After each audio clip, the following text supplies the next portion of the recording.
Di jantung Sulawesi, ribuan hektar tanah berubah menjadi kawasan industri.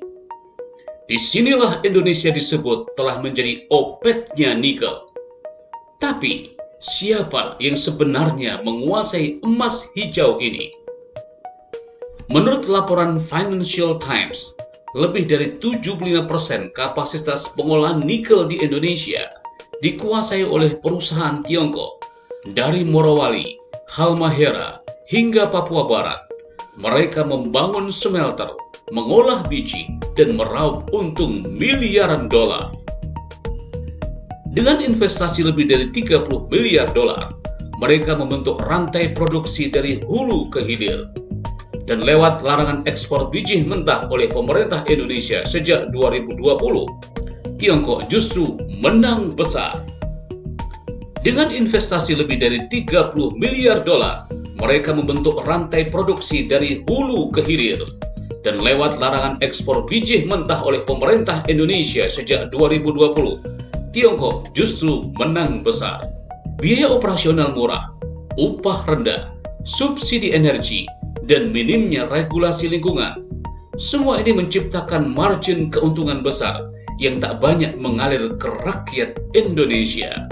Kita bukan lagi penjual bahan mentah, tapi bahan baku olahan yang tetap murah dan tetap menguntungkan asing, kata ekonom Faisal Basri. Hilirisasi belum tentu industrialisasi jika semua nilai tambah justru dikuasai investor luar. Dari peta hita hingga laporan warga lokal, suara-suara yang terpinggirkan terus bersuara.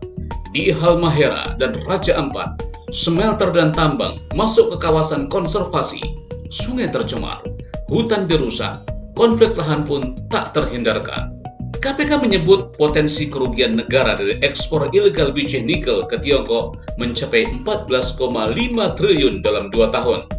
Tanpa transparansi, kita justru bisa jadi penonton atas kekayaan sendiri. Pemerintah kini mulai mengevaluasi.